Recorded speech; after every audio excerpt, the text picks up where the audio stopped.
शृण्वन् सुभद्राणि रथांगपाणेर्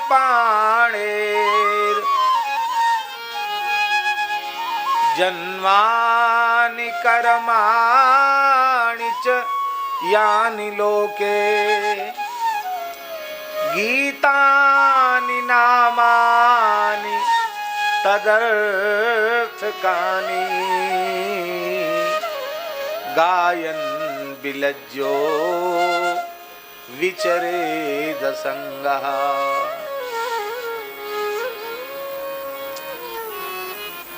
यहाँ दो विशेषण हैं साधक के, एक है विलज्ज और एक है असंग।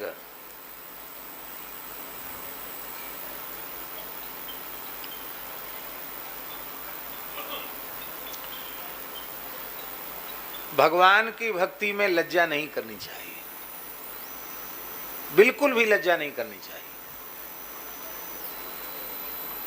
तिलक लगाने में लज्जा, तुलसी बांधने में लज्जा, भगवान का नामोच्चारण करने में लज्जा,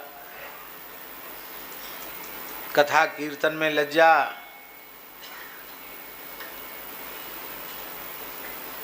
वस्तुतः जो अकार्य करने में, अकार्य, कार्य नहीं अकार्य, जो अकार्य करने में हमें लज्जा की अनुभूति होनी चाहिए, वहां तो लज्जा हो नहीं रही है।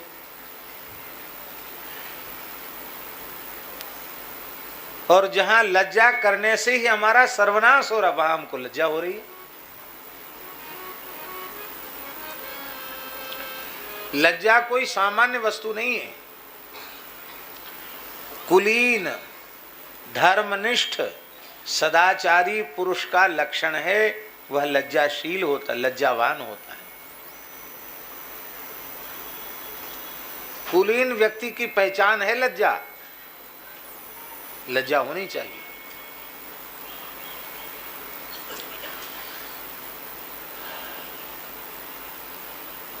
धर्म की जो 13 पत्नियां हैं, उन 13 पत्नियों में एक पत्नी है ह्री। क्या है? ह्री। ह्री माने होता है लज्जा, माने धर्म की शक्ति लज्जा है। और धर्म ने ह्री के गर्भ से विनय को जन्म दिया। प्रश्रय माने विनय। धर्मशील व्यक्ति लज्जावान होता है, और जो लज्जावान होता है वो विनयी होता है, विनयशील होता है। निर्लज्ज व्यक्ति को अपने से बड़ों को अपमानित करने में भी लज्जा नहीं आती।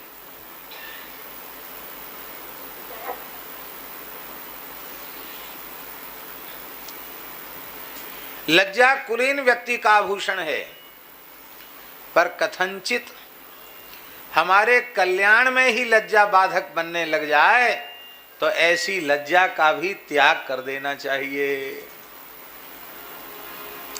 अक्रूर जी ब्रज में आए श्री कृष्ण बलराम को लेने के लिए, और जब गोपियों के कान में ये खबर पड़ी कि प्रातःकाल होते ही अक्रूर हमारे प्राण जीवन धन कृष्ण बलराम को लेकर मथुरा चले जाएंगे, तो वहां गोपियों ने जो कुछ गाया वो सुनाना हमारा प्रयोजन नहीं है। वहां केवल एक विशेष बात को हम रेखांकित करना चाहते हैं, वो ये है कि गोपियों ने कहा कि अब हम लोक लाज नहीं रखेंगे, अब हम लोक लाज का त्याग कर देंगे। हमारे जो जेठ लगते हैं, ससुर लगते हैं, हमारे पूज्य गुरुजन लगते हैं, वो भले ही हमारे सामने खड़े रहें, अब हम उनकी लाज नहीं रखेंगी। अब तो हम रथ के आगे लेट जाएंगी, श्री कृष्ण का हाथ पकड़ लेंगी, कोई कहती है चरण पकड़ लेंगी, कोई कहती है पीतांबर पकड़ लेंगी, जाने नहीं देंगी। अब बड़े बूढ़ों की लाज नहीं करेंगी हम। क्यों? विसृज्य लज्जां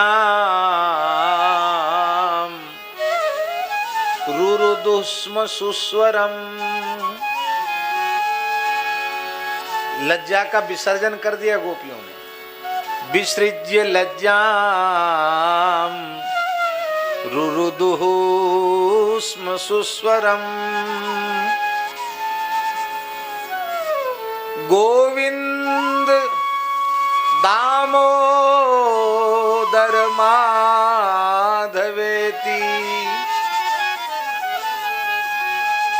विसृज्य लज्जाम रुरुदु सुस्वरम।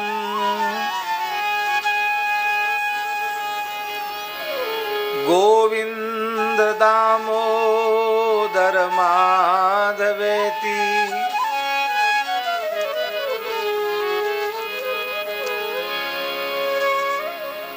और वैसे देखा जाए तो या श्री स्वयं सुकृतनाम भुवनेश्वर लक्ष्मी पापात्मनाम कृतधियाम हृदयेषु बुद्धि श्रद्धा सताम कुल जन प्रभवेशु लज्जा।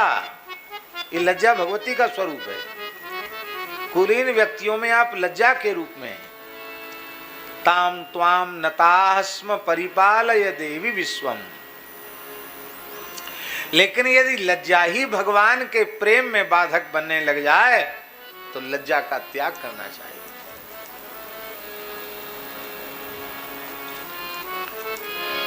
इसलिए भगवान की भक्ति में लज्जा नहीं करनी। एक महात्मा कहते थे केशवराम जी विनोद में, बोलते भजन में बाधक सबसे बड़ी बीमारी क्या है? भगवत भजन में भगवत स्मरण में बाधक सबसे बड़ी बीमारी क्या है? तो सबसे बड़ी बीमारी है, ये महात्मा कहते थे, यही तो है सबसे बड़ा रोग कि क्या कहेंगे लोग। हम माला फेरने लग जाएंगे, तिलक लगाने लग जाएंगे, कीर्तन करने लग जाएंगे तो पता नहीं, चोटी रखने लग जाएंगे, संध्योपासन करने लग जाएंगे।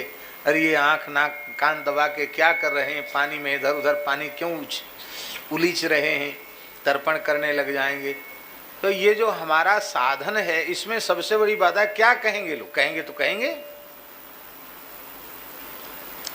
बस एक बात बड़ी ध्यान से हम सबको जाननी चाहिए, समझनी चाहिए, हमारी कोई भी क्रिया किसी को ठगने के लिए, किसी को रिझाने के लिए, किसी को आकर्षित करने के लिए नहीं होनी चाहिए। उत्तम से उत्तम क्रिया, साधन की क्रिया किसी को ठगने के लिए, किसी को रिझाने के लिए, किसी को आकृष्ट करने के लिए की गई है, उसी क्रिया का नाम है दंभ। और ये दंभ जो है ना सबसे खतरनाक है। सारे विकार पकड़ में आ जाते हैं। काम विकार किसी में जगेगा तो पकड़ में आ जाएगा उसकी हलचल से शरीर की। क्रोध जगेगा तो पकड़ में आ जाएगा, लोभ जगेगा तो भी पकड़ में आ जाएगा, मोह भी पकड़ में आ जाएगा, अहंकार भी पकड़ में आ जाएगा। ये दंभ रहता है पर पकड़ में नहीं आता। हमको लगता है कि गीता जी में इसलिए भगवान ने सबसे पहले जो नहीं पकड़ में आता उसका नाम पहले दंभो दर्पो अभिमानस्य, सबसे पहले दंभ का नाम दिया। दंभ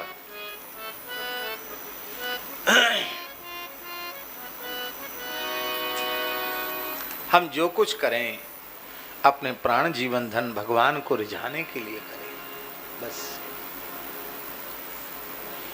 उसमें यदि लज्जा बाधक बन रही हो तो लज्जा का त्याग कर दें।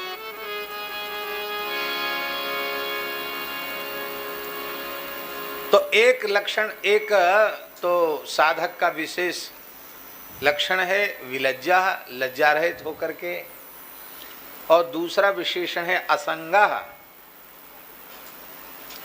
संग शब्द का अर्थ आसक्ति होता है, इसलिए असंगा का अर्थ है अनासक्ता। लज्जा भी भजन में बाधक है और संग भी भजन में बाधक है। आसक्ति भजन में बाधक है। महाराज जी हम आपको क्या कहें, आसक्ति यदि साधक में है तो उसका भजन का फल व्यभिचरित हो जाएगा।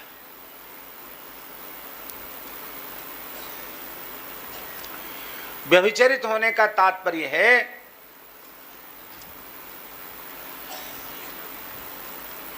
अब दादी माला तो फेरती है, दादी जो है घर की बड़ी बूढ़ी, वो सवेरे से शाम तक काम घर का कोई अब होता नहीं है, बुढ़ापा है, तो माला फेरती है, सीताराम सीताराम राधे श्याम जो भी है माला फेरती है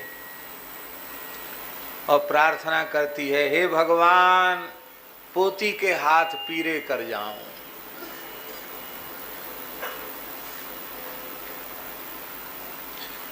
पोते की बहू का मुख देख जाऊं। अब वो भजन तो कर रही है पर उसका भजन का जो फल है पोती के ब्याह में नहीं होती।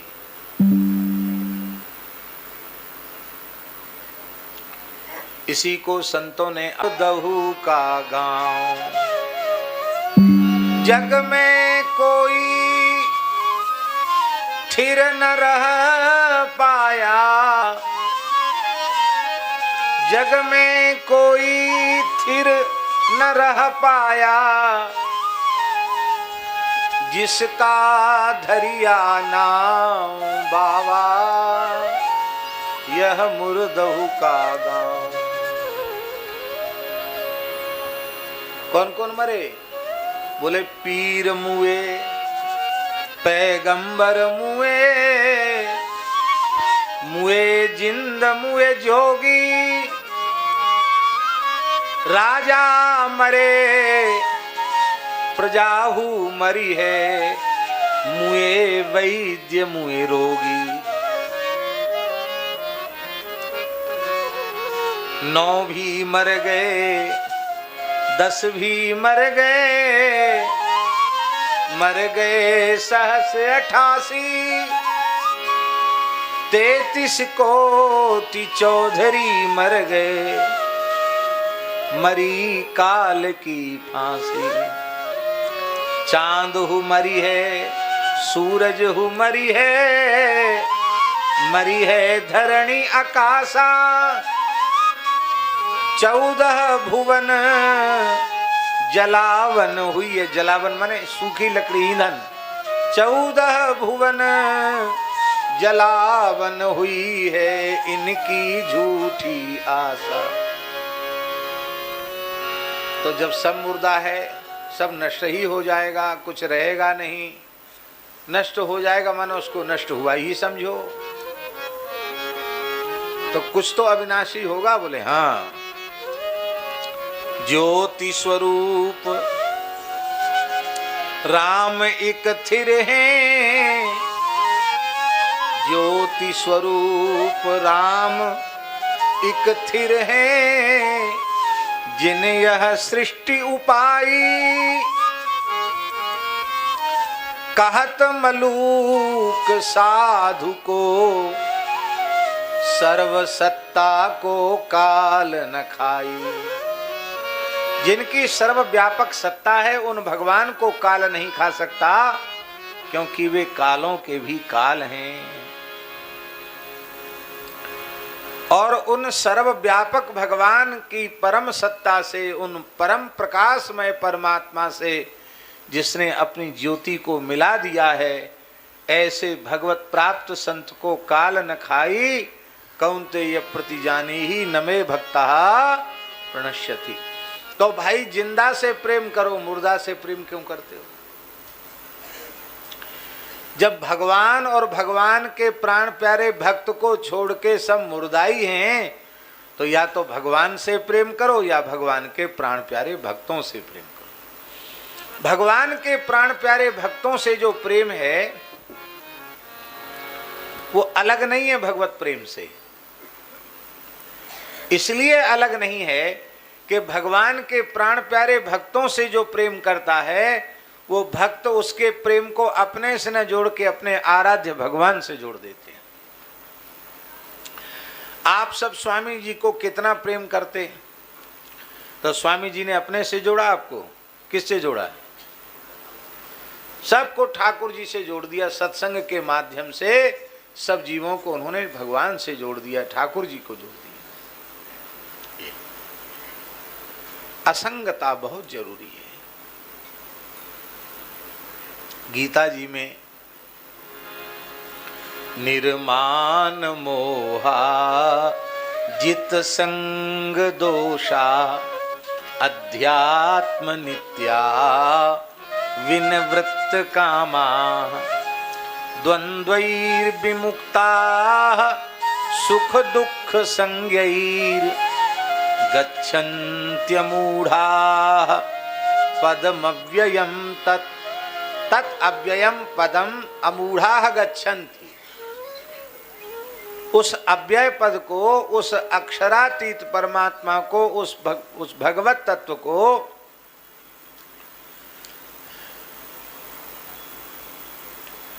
अमूढ़ पुरुष प्राप्त करते हैं। तो अमूढ़ की परिभाषा क्या है? के अमूढ़ा, तो ये च खलु निर्माण मोहा ते अमूढ़ा, जिनमें मान नहीं है, मोह नहीं है, अहंकार नहीं है, मोह नहीं है। जितसंग दोषा, जिन्होंने आसक्ति के दोषों पर विजय प्राप्त कर ली है। जो शरीर संसार में स्थित न होकर आत्मा में ही स्थित हैं। अध्यात्म नित्या आत्मनि अधि इति अध्यात्मम, जो अपनी आत्मा में स्थित हैं। जिनकी कामनाएं अब लौट गई हैं संसार से, कोई कामना जिनके मन में नहीं है, भगवान के चरण कमलों को प्राप्त करने के अतिरिक्त अब कोई इच्छा नहीं रह गई है। ऐसे भाग्यशाली जीव सुख दुख आदि द्वंद्वों से विमुक्त हो जाते हैं और वे उस अव्यय पद के अधिकारी हो जाते हैं। हमको ऐसा लगता है कि सब लक्षणों को अलग अलग कहने की भी आवश्यकता नहीं, केवल असंगता कह दो तो सब उसमें आ गए।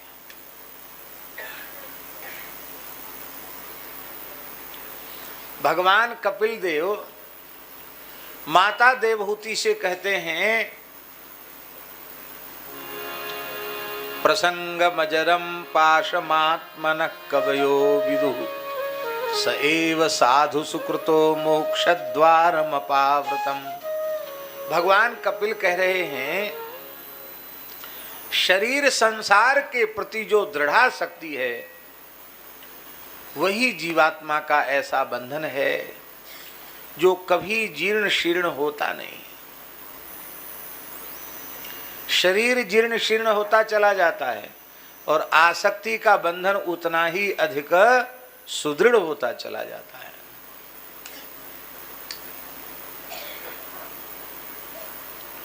इसलिए वह आसक्ति ही आत्मा का बंधन है, जीवात्मा का बंधन।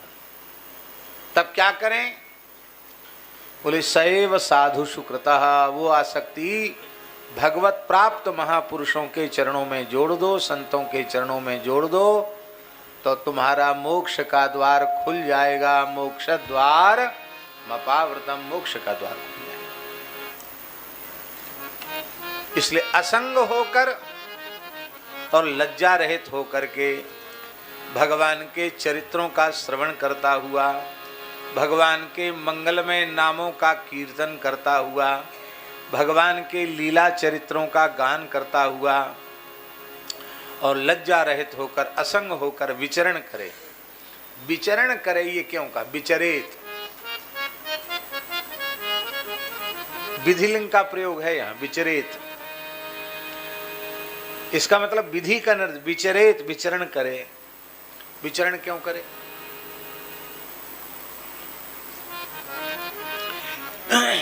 एक जगह रह के साधन अच्छा होता है कि घूमने फिरने में साधन अच्छा होता है?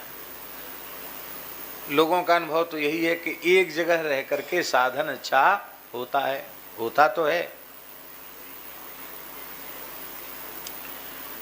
पर हमारे यहाँ पुराने संतों में कायदा था, पुराने संतों में, कि जब कोई साधक वैराग्य भाव से आता तो कुछ काल उसको स्थान में रखते, और जब देखते कि हाँ ये परिपक्व है, लौट के संसार में अब नहीं जाएगा, ये ईमानदारी से भजन करेगा, तब उसको कृपा करके और उसको परमार्थ की दीक्षा दे देते, और फिर वो फिर उसके बाद उसको कुछ काल तक निकट रखते,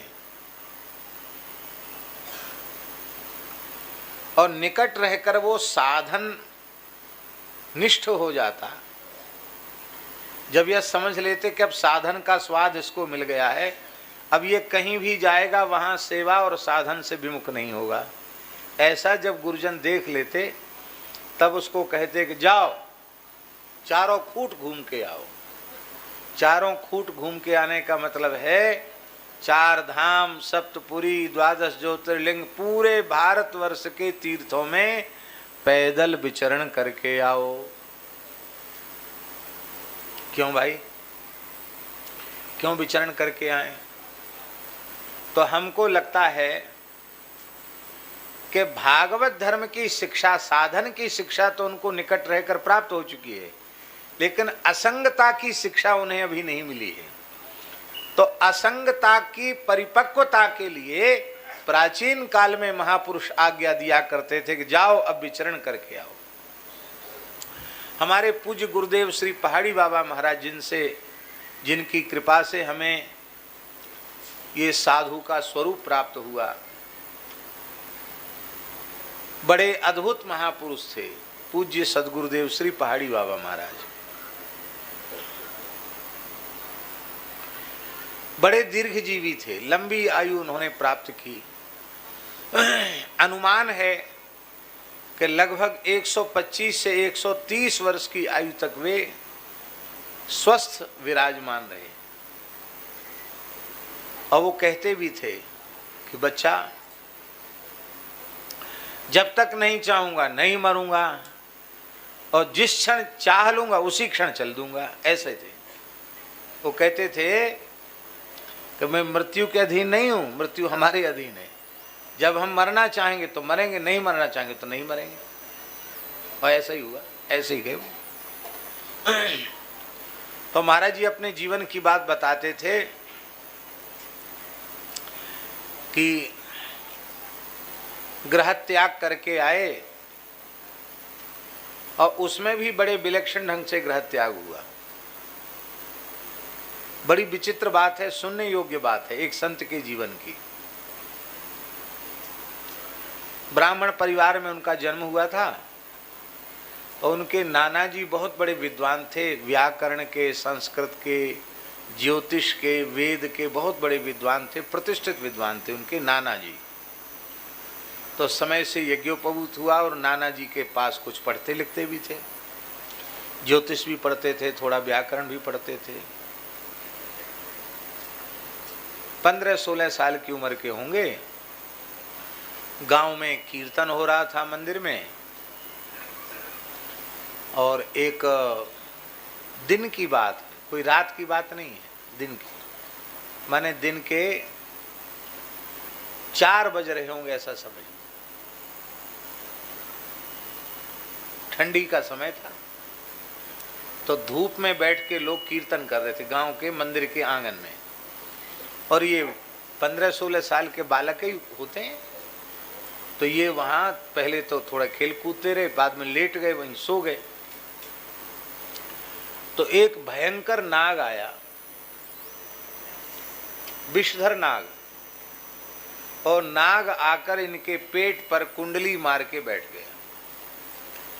तो नाग का ठंडा ठंडा स्पर्श, और जब इन्होंने खोले नेत्र तो देखा कि ओ इतना बड़ा फण फैलाए हुए नाग बैठा है। बोल ही नहीं पाए कुछ भी, मुंह से आवाज नहीं निकली डर के मारे। और जहां धौंकनी चलती है ना, यहाँ वो जीभ से चाटे, फण नीचे कर जीभ से चाटे, जहां धौंकनी चलती है यहाँ। और कहते कि उस सर्प को, नाग को देख करके कहते हमारे शरीर के पिताजी ही कीर्तन करा रहे थे हारमोनियम बजा के, वो गाना बजाना जानते थे। तो बोले वो भी भाग खड़े हुए और मंदिर का पुजारी भी भाग गया। एक आदमी मंदिर के चौक में नहीं बचा, सब भाग गए। केवल मैं, बाहर से लोग हल्ला मचा रहे थे, भीतर कोई नहीं था, सर्प नाग के डर के मारे। अब वो नाग जो है वो यहाँ जहाँ धौंकनी चलती है वहाँ जीभ से चाटे। तो बोले मैं बोल तो कुछ पाया नहीं, पर आंख उठा के मैंने देखा कि सब बाहर खड़े हैं, भीतर तो पास में कोई नहीं है। तो हमारे मन में सहसा क्या भाव आया कि ये नाग सर्प देवता नहीं है, ये तो काल है साक्षात, और ये लेने ही आया है। यहाँ धौंकनी चलती यहीं चाट रहा है। और महाराज जी कहते थे कि ओले जैसी ठंडी ठंडी जीभ उसकी, एकदम ठंडी ठंडी जीभ लगे, और लगे बस अब काटेगा ही, अब काटेगा। तो हमारे मन में हुआ कि ये सर्प नहीं है, ये काल है, लेने आया है। देखो ब्राह्मण कुल में जन्म हुआ और अब कुछ किया तो मुक्ति का साधन तो किया नहीं, और ये काल आ गया लेने के लिए। तो मन ही मन निश्चय किया कि यदि इस काल सर्प से मैं बच जाता हूं तो शेष जीवन श्री रघुनाथ जी के चरणों में समर्पित कर दूंगा।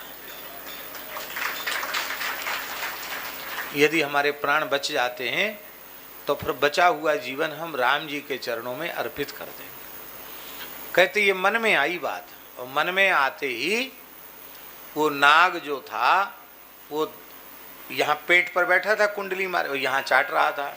दाहिने कंधे से वो उतरा, पीछे आया, सिर पर उसने फण लगाकर छत्र जैसा तान दिया, और फिर बाएं कंधे से होके पैर के नीचे से होके फिर सिर तक आया, फिर पैर की तरफ गया। पूरी एक परिक्रमा की नाग ने।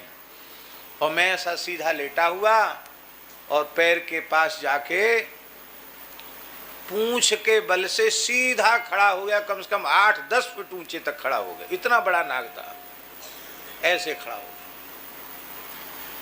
कहीं मैंने बिल्कुल बढ़िया से देख लिया उसको, और बस फिर नीचा हुआ और कहाँ चला गया पता नहीं चला।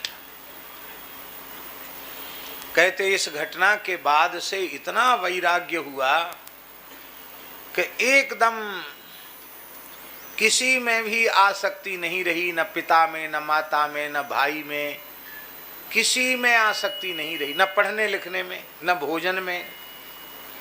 हम मौन हो गए।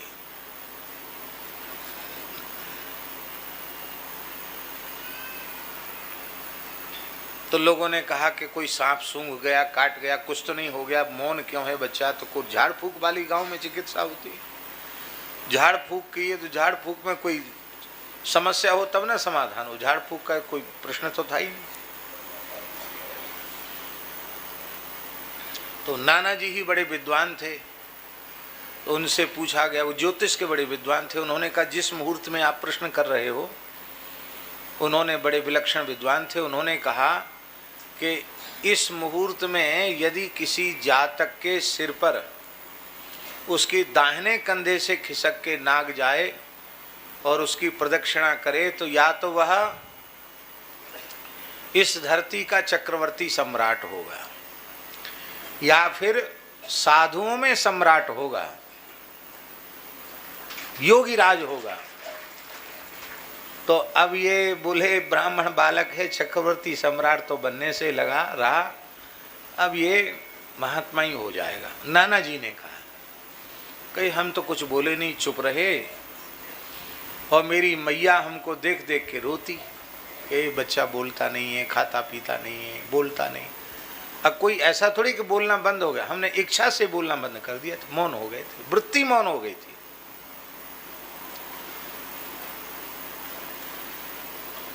वैराग्य इतना तीव्र हुआ कि 15-16 दिन के बाद हम अकस्मात घर से भाग गए।